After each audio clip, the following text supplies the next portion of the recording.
ये हज़रत मोहम्मद सल्लल्लाहु अलैहि वसल्लम की सच्ची घटना हज़रत मूसा अलैहिस्सलाम के ज़माने की है, जब हज़रत मूसा अलैहिस्सलाम अल्लाह का पैगाम अपने कौम के बीच फैला रहे थे। एक दिन वो अल्लाह के साथ बात कर रहे थे। हारिसा नाम का एक सांप तब दूर पहाड़ के पास था। उसी समय अल्लाह ताला ने हज़रत मूसा अलैहिस्सलाम से कहा, ए मूसा, सुन लो, मैंने तुम्हें पसंद किया है और तुम्हें जैसे भेजा है वैसे ही मैं तुम्हारे बाद भी कई नबी और रसूल भेजूंगा, लेकिन आखिरी दौर में मैं एक नबी भेजूंगा जिसका नाम मोहम्मद होगा। तब मूसा अलैहिस्सलाम ने अल्लाह रब्बुल आलमीन से पूछा, या रब्बुल आलमीन, आपका वो नबी और उनके उम्मत अनुयायी कैसे होंगे? तब महान अल्लाह रब्बुल आलमीन ने फरमाया, वो दया और करुणा का स्रोत होगा। वो केवल इंसानों के लिए ही नहीं बल्कि जिन जाति और तमाम सृष्टि के लिए रहमत कृपा होगा। उसके उम्मत अमल कम करेंगे लेकिन अमल के मुकाबले में उन्हें सवाब पुण्य ज्यादा मिलेगा। वो मेरी आखिरी वाणी पवित्र कुरान करीम लेकर आएगा।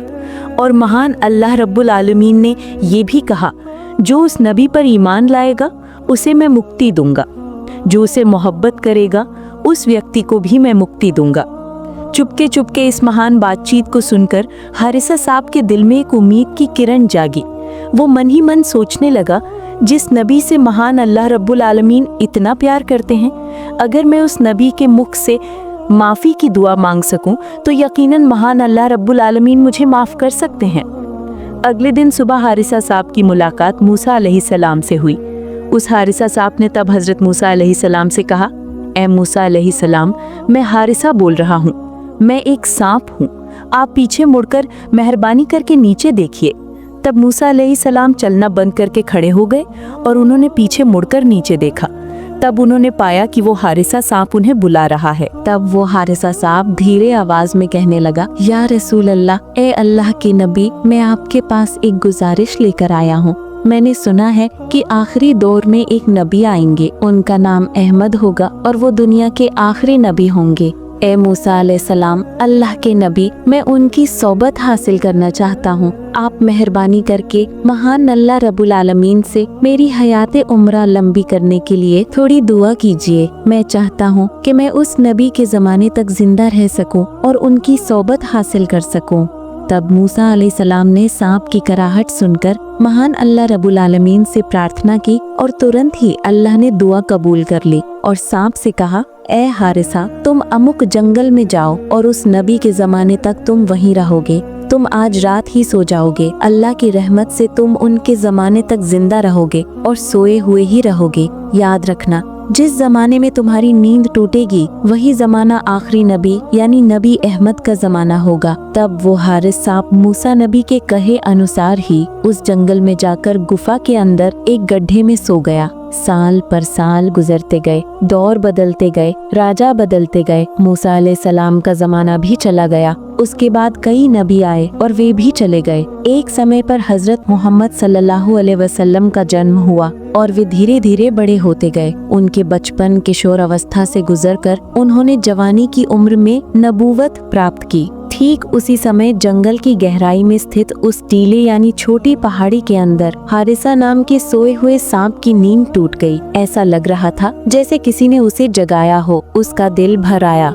उसके अंतर मन में एक अजीब एहसास जाग उठा कि उनके प्यारे नबी हजरत मोहम्मद सल्लल्लाहु अलैहि वसल्लम इस दुनिया में तशरीफ आ चुके हैं, लेकिन वो नहीं जानता कि जान से प्यारे रसूल अल्लाह सल्लल्लाहु अलैहि वसल्लम कहाँ रहते हैं। उसे बस इतना पता था कि उनका जन्म मक्का शहर में होगा। लेकिन हारिसा सांप ने और देर नहीं की। उसने एक लंबी यात्रा का रास्ता शुरू किया। रेगिस्तान की तपती रेत को पार करके पहाड़ की ढलान पर चलता रहा वो हारिसा सांप। इसी तरह करीब 6 महीने गुजर गए। हारिसा सांप अपनी छाती के बल चलकर उस अरब यानी मक्का पहुंच गया। थका हुआ, कमजोर और दुर्बल शरीर लेकर वो एक रात मक्का की गलियों में दाखिल हुआ। वो बस इतना जानता था कि नबी जी सल्लल्लाहु अलैहि वसल्लम यहाँ कहीं हैं, लेकिन किस जगह है, किस घर में है, ये हारिसा सांप नहीं जानता था। उस रात भर नबी करीम सल्लल्लाहु अलैहि वसल्लम को ढूंढते ढूंढते आखिरकार हारिसा बहुत थक गया। वो उस समय अबू जहल के घर के सामने जाकर गिर पड़ा।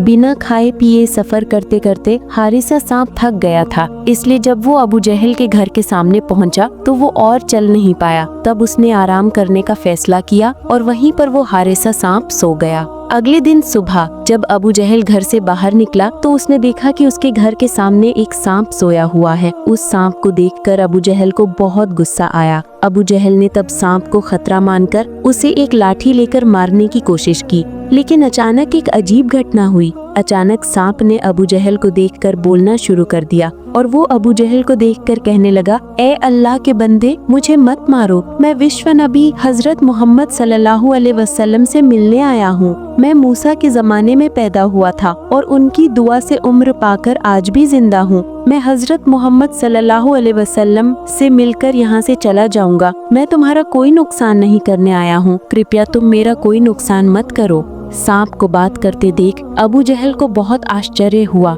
लेकिन मोहम्मद का नाम सुनकर वो गुस्से से लाल हो गया और आग बबूला होने लगा। उसने चिल्लाकर अपनी पत्नी को आवाज दी, ओ मुजालिदा, तुम कहाँ हो? देखो, मोहम्मद ने मुझे मारने के लिए एक सांप भेजा है। ये एक जादुई सांप है, ये इंसानों की तरह बात भी कर सकता है। उसकी पत्नी घर से बाहर निकली और देखा अबू जहल वाकई सच कह रहा था। सांप बात कर सकता था और मुंह से मोहम्मद नबी का नाम ले रहा था। मुजालिदा एक सच्ची औरत थी। वो भले ही इस्लाम का समर्थन ना करती हो, लेकिन इस्लाम के प्रति उचित श्रद्धा रखती थी।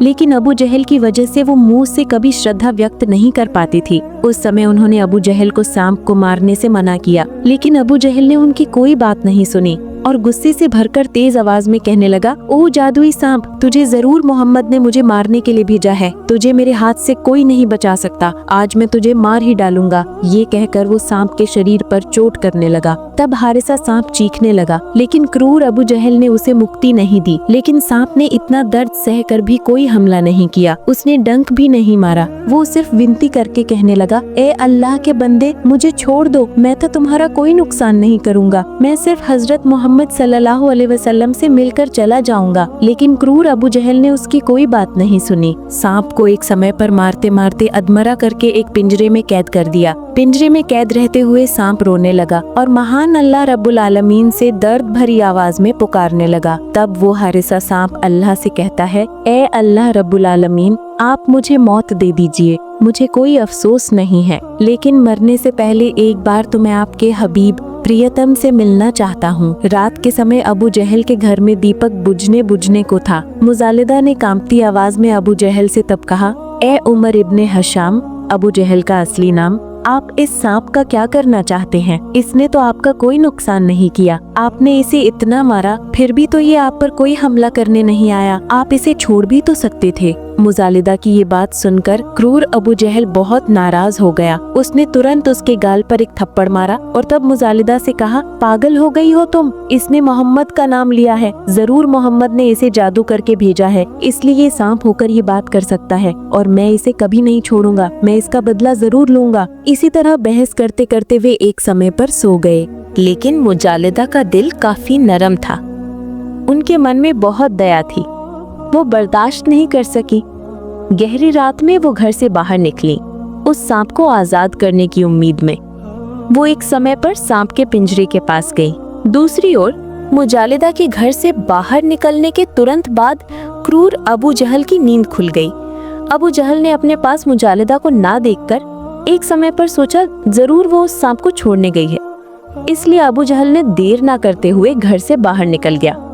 मुजालिदा जैसे ही उस सांप के पास उसे आजाद करने के लिए गई, तभी मुजालिदा ने देखा अबू जहल घर से बाहर निकल रहा है। मुजालिदा अबू जहल को देखकर डर गई। वो उस समय ठिठक कर खड़ी रही। अबू जहल ने आकर उनसे पूछा, ए मुजालिदा, तुम यहाँ क्यों आई हो? तब मुजालिदा ने कांपती आवाज में कहना शुरू किया, ए उमर इब्ने हशाम, मैंने घर से इस सांप के स्थान बदलने की कुछ आवाजें, शब्द सुने। मैंने सोचा मोहम्मद इस सांप को ले जा रहा है, इसलिए इसे देखने के लिए मैं बाहर आई हूँ। मोहम्मद की इतनी हिम्मत कैसे होती है कि वो आपके हाथ से सांप ले जाए?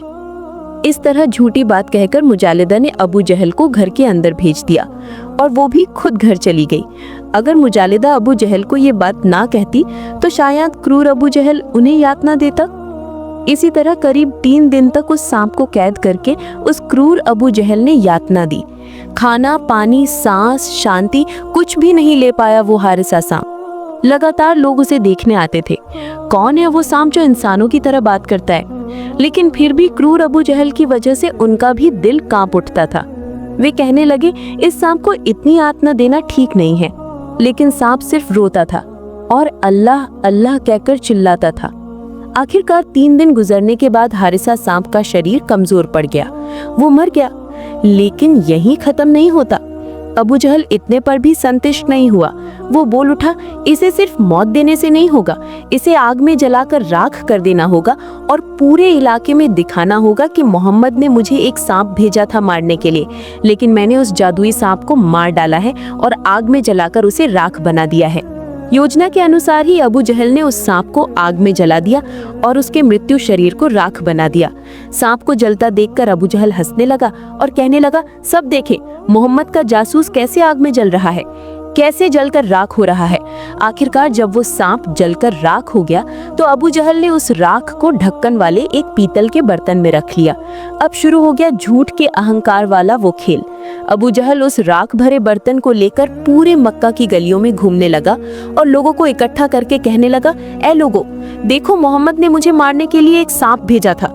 वो इंसानों की तरह बात कर सकता था, वो मुझे मारने आया था और मुझ पर हमला किया था, लेकिन वो मुझे मार नहीं सका, मेरा कोई नुकसान भी नहीं कर सका, उल्टा मैंने उसे मारकर आग में जलाकर राख बना दिया है। इस मामले में मोहम्मद भी मेरा कोई नुकसान नहीं कर सका। लोग हैरान आंखों से अबू जहल की ओर देखते रहे। कोई भ्रमित हुआ, कोई जिज्ञासु हुआ तो कोई भयभीत। अबू जहल के चेहरे पर तब जीत की हंसी थी। वो मन ही मन सोच रहा था उसने कोई जादुई चीज जीत ली है। लेकिन अबू जहल नहीं जानता कि राख के नीचे अल्लाह की कुदरत छिपी हुई है।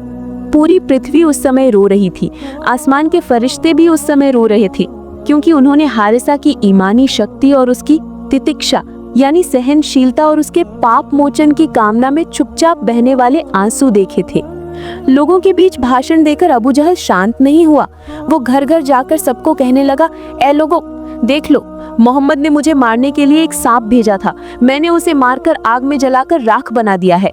तुम लोग कोई भी मोहम्मद की बातों पर विश्वास नहीं करना, वो जरूर जादूगर और गुमराह है, नाउजुबिल्ला मिलिक।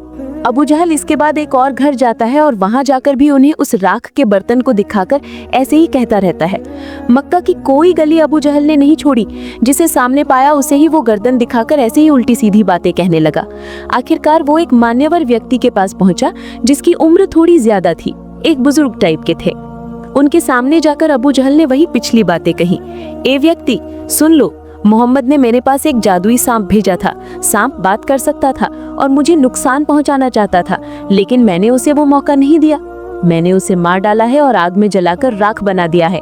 इस बर्तन के अंदर वो राख है। आप लोग कृपया मोहम्मद की कोई बात नहीं सुनना। अबू जहल की बात सुनकर वो व्यक्ति कहने लगे, ए उमर इब्ने हशाम, तुम्हें इस बात पर शर्म आनी चाहिए। सांप बात कर सकता था या नहीं मैं नहीं जानता, लेकिन तुमने एक बेजुबान जानवर पर अत्याचार किया है। क्रूरता से उसे आग में जलाकर तुमने राख बना दिया है और फिर इतनी बड़ी बड़ी बातें कर रहे हो। जरूर तुम्हें इस बात पर शर्म आनी चाहिए। तुम मोहम्मद के पास जाओ और उनसे जाकर पूछो, क्या उन्होंने सचमुच इस सांप को तुम्हारे पास भेजा था जैसा कि अबू जहल कह रहा था, या इससे कोई अलग बात थी? अबू जहल ने उनकी बात का उत्तर दिया, अच्छा ठीक है, कल सुबह ही मैं मोहम्मद से मिलूंगा। इसके बाद अबू जहल नबी करीम सल्लल्लाहु अलैहि वसल्लम के पास जाता है। उनके आसपास लोगों की बहुत भीड़ थी। सब देखना चाह रहे थे इस सांप के बारे में मोहम्मद क्या करना चाहते हैं। क्या मोहम्मद ने वास्तव में अबू जहल के पास इस सांप को भेजा था जैसा कि अबू जहल कह रहा था, या इससे कोई अलग बात थी? अबू जहल सबके सामने खड़ा है। अबू जहल के सामने नबी करीम सल्लल्लाहु अलैहि वसल्लम खड़े हैं। उनके पीछे कुछ सहाबी साथी खड़े हैं। अबू जहल ने पूछा, ए मोहम्मद, बताओ तो मेरे हाथ में क्या है? नबी करीम सल्लल्लाहु अलैहि वसल्लम ने फरमाया, ए उमर इब्ने हशाम, आपके हाथ में तो एक पीतल का बर्तन है जो लाल कपड़े से ढका हुआ है, लेकिन इसके अंदर क्या है वो मैं नहीं जानता। तब अबू जहल हंसने लगा और कहने लगा, ए लोगो, सब देखो, मोहम्मद अक्सर भविष्यवाणी करता है, भविष्य में ये होगा, भविष्य में वो होगा, लेकिन उसकी आंखों के सामने रखे बर्तन में क्या है वो ये नहीं बता सकता, तो फिर वो कैसा नबी है? अबू जहल की बात के जवाब में नबी करीम सल्लल्लाहु अलैहि वसल्लम बोल उठे, ए उमर इब्न हशाम, मैं कोई भविष्यवक्ता नहीं हूँ और ना ही मुझे आने वाले कल के बारे में कोई ज्ञान है। अल्लाह की तरफ से मुझे जो बताया जाता है मैं वही तुम लोगों के सामने व्यक्त करता हूँ। मैं उसमें ना कुछ कम करता हूँ, ना कुछ बढ़ाता हूँ और ना ही अपनी तरफ से कुछ कहता हूँ। तब अबू जहल और जोर से हंसने लगा और कहा, ए मोहम्मद, तुम हमें मौत के बाद की बातें बताते हो। मौत के बाद हमें जहन्नुम में जाना होगा, हश्र होगा, तो फिर इस बर्तन के अंदर क्या है वो बताकर दिखाओ। अगर तुम बता सकते हो तो मैं ईमान ले आऊंगा। अबू जहल की इस बात के बाद नबी करीम सल्लल्लाहु अलैहि वसल्लम ने कुछ देर के लिए सिर झुका लिया। फिर उन्होंने सिर उठाया और आसमान की ओर देखा। फिर वो प्रार्थना करने लगे और कहने लगे, या रब्बुल आलमीन, अगर आप चाहें तो मौत को जिंदगी दे सकते हैं और अगर आप चाहें तो जिंदगी को मौत दे सकते हैं। आपके हुक्म के बिना कुछ भी संभव नहीं है। पेड़ का एक पत्ता भी आपकी इजाजत के बिना नहीं हिलता। इस पीतल के बर्तन के अंदर क्या है वो मैं नहीं जानता। मेहरबानी करके आप इसके अंदर की चीज को प्राण लौटा दीजिए ताकि वो खुद गवाही दे सके कि अल्लाह एक है, उसका कोई शरीक नहीं है। नबी जी की ये प्रार्थना करते ही अंदर से सांप बोल उठा और बोला, लब्बैक या रसूल अल्लाह, अल्लाह के सिवा कोई माबूद नहीं है, अल्लाहु अकबर। ये बात कहते ही अबू जहल डर गया और उस बर्तन को हाथ से गिरा दिया। उसी वक्त उसका ढक्कन खुल गया और सांप बाहर निकल आया। तब सांप ने नबी जी को देखकर रोना शुरू कर दिया। उसकी आंखों के किनारे आंसू चमकने लगे और तब उसने नबी जी को देखकर कहना शुरू किया, या रसूल अल्लाह, मैं गवाही देता हूँ आप अल्लाह ताला के बंदे और उसके भेजे हुए रसूल हैं। अल्लाह ताला का कोई शरीक नहीं है। दूसरी ओर अबू जहल चीख उठा और कहने लगा, ए मोहम्मद, ये जरूर तुम्हारा जादू है। बर्तन के अंदर ये सांप राख की हालत में था। मैंने अपने हाथों से इसे आग में जलाया था। जरूर तुमने जादू करके इसे वापस जिंदा कर दिया है। तुम यकीनन एक खुले जादूगर हो। अबू जहल की बात का जवाब सांप ने खुद दिया और सांप ने तब अबू जहल से कहा, ए उमर इब्न हशाम, सुन लो, अल्लाह रब्बुल आलमीन ने खुद मुझे प्राण लौटाए हैं। इसमें मोहम्मद सल्लल्लाहु अलैहि वसल्लम का कोई हाथ नहीं है। उन्होंने तो सिर्फ दुआ की है। वो यकीनन कोई जादूगर नहीं है। आसपास के लोग जोर से बोल उठे, अल्लाहु अकबर, ये जरूर कोई जादू नहीं है, ये अल्लाह रब्बुल आलमीन की खुली कुदरत है। तब नबी करीम सल्लल्लाहु अलैहि वसल्लम ने सांप से पूछा, ए सांप, तुम्हारा नाम क्या है? तुम कहाँ से आए हो और मेरे पास तुम क्यों आए हो? तब सांप ने एक एक करके सब कुछ बताया। या रसूल अल्लाह, मेरा नाम हारिसा है। मैंने हजरत मूसा अलैहिस्सलाम के ज़माने में जन्म लिया था। या रसूल अल्लाह, मेरी दिली ख्वाहिश थी कि मैं आपकी सोहबत पाऊंगा और आपसे मेरे लिए मगफिरत की दुआ कराऊंगा।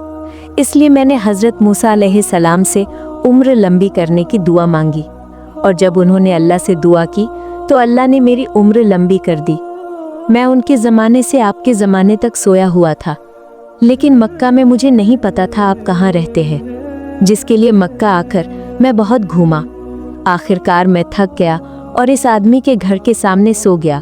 इस आदमी ने जब ही मुझे देखा वो मुझे तब मारने आया, लेकिन मैंने उसे मना किया। मैंने उससे माफ़ी मांगी, लेकिन उसने जब मेरे मुंह से आपका नाम सुना वो मुझ पर हमलावर हो गया।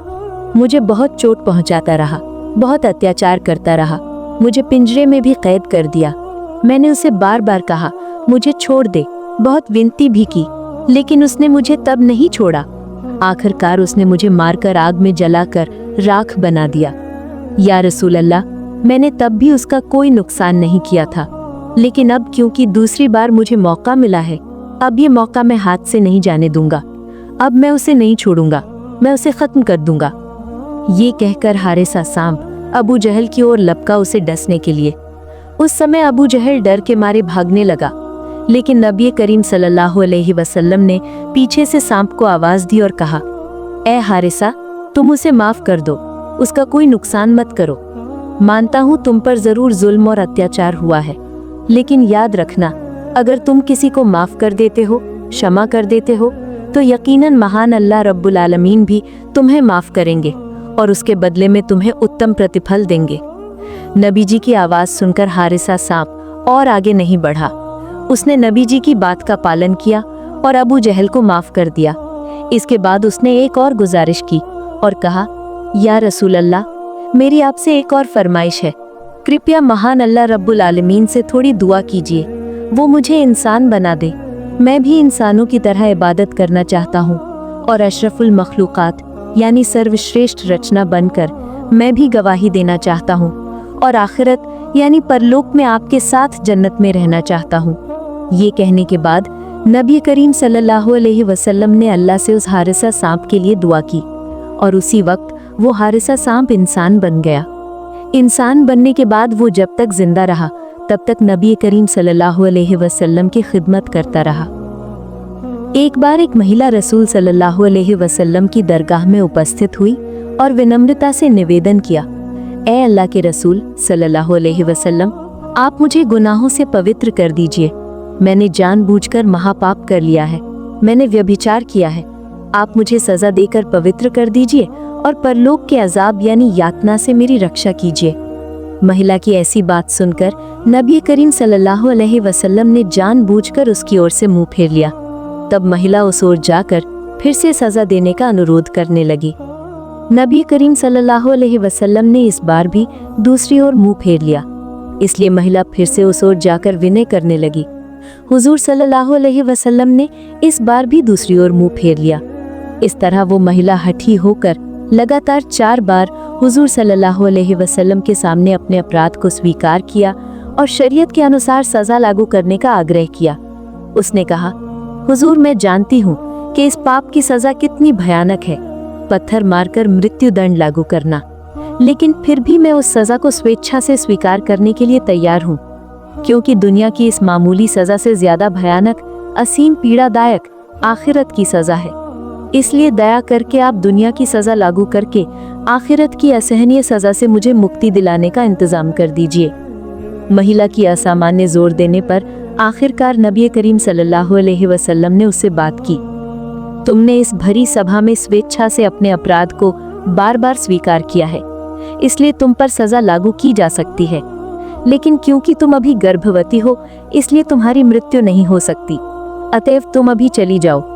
इसके बाद संतान को जन्म देने के बाद उसका अच्छे से पालन पोषण करती रहना। जब वो दूध पीना छोड़ दे और अन्य भोजन करना सीख जाए और उसका जीवन तुम्हारे ऊपर निर्भर ना रहे, वो खुद ब खुद सामान्य रूप से चल फिर सके, तब तुम माना, तब मैं तुम पर शरीयत का नियम लागू करूंगा, सजा दूंगा। रसूल सल्लल्लाहु अलैहि वसल्लम की बात सुनकर संतान प्रसव की प्रतीक्षा में महिला चली गई। इसके बाद घर जाकर संतान प्रसव का इंतजार करने लगी। एक दिन संतान का जन्म हुआ। धीरे धीरे वो बड़ा होने लगा, दूध पीना छोड़कर अन्य भोजन की ओर झुका। धीरे धीरे माँ के बिना ये वो करने लगा। तब तक उसके सभी प्रकार के भाव, राग यानी जज्बात चले जाने चाहिए थे। होश में आकर सामान्य जीवन के प्रति रुचि पैदा होनी चाहिए थी, जीवन के प्रति ममता पैदा होनी चाहिए थी, लेकिन नहीं। आखिरत के डर से तब भी उसके फैसले में कोई बदलाव नहीं था। 2.5 साल बाद वो फिर से नबी करीम सल्लल्लाहु अलैहि वसल्लम की दरगाह में आकर उपस्थित हुई। गोद में 2.5 साल का निर्दोष बच्चा, बच्चे के मुंह में रोटी का टुकड़ा, जिसका मकसद ये समझाना था कि बच्चा अब मेरे स्तन के दूध पर निर्भर नहीं है, वो अब अन्य भोजन खाकर गुजारा करने में सक्षम है। मेरे ना रहने पर भी उसे कोई समस्या नहीं होगी। हुजूर सल्लल्लाहु अलैहि वसल्लम से विनम्रता पूर्वक निवेदन किया, हुजूर, आपके साथ किए गए वादे के अनुसार मैं उपस्थित हुई हूँ। सभी शर्तें पूरी हो गई हैं। शरीयत का विधान लागू करने में अब कोई बाधा नहीं है, इसलिए दया करके बहुत जल्दी मुझे पवित्र कर दीजिए। दुनिया की मामूली सजा के बदले में आखिरत की असहनीय सजा से मेरी रक्षा कीजिए। आखिरकार रहमत के नबी सल्लल्लाहु अलैहि वसल्लम ने शरीयत का विधान लागू करने का आदेश दिया और पत्थर फेंककर उसकी मृत्यु दंड लागू किया गया। जनाजे की नमाज पढ़ाने का समय आया तो नबी करीम सल्लल्लाहु अलैहि वसल्लम खुद उसकी जनाजे की नमाज पढ़ाने के लिए आगे बढ़े। तब हजरत उमर रदियल्लाहु ताला अन्हु ने पूछा, ए अल्लाह के रसूल सल्लल्लाहु अलैहि वसल्लम, इस महिला ने तो अवैध काम किया था, फिर भी आप खुद उसके जनाजे की नमाज पढ़ाने जा रहे हैं, क्या कारण है? नबी करीम सल्लल्लाहु अलैहि वसल्लम ने फरमाया, ए उमर, इस महिला से घिनौना काम हो गया था, ठीक है, लेकिन उसने अति ईमानदारी और निष्ठा के साथ ऐसी तौबा की है कि अगर उसकी तौबा का 10वां हिस्सा भी पूरे मदीना के निवासियों में बांट दिया जाए तो तमाम मदीना के निवासियों के गुनाह माफ हो जाएंगे। सुभान अल्लाह। अल्लाह पाक हम सबको उसकी नाफरमानी और सभी प्रकार के गुनाहों से हिफाजत करे। प्रिय दर्शकों, वीडियो समाप्त करने से पहले एक छोटी सी गुजारिश है, कमेंट बॉक्स में आप लोग आमीन जरूर लिखिएगा। तो ये थी आज की घटना। नए वीडियो पाने के लिए हमारे चैनल को जरूर सब्सक्राइब करें। आशा है आप सब खुश रहेंगे और स्वस्थ रहेंगे। अस्सलामु अलैकुम।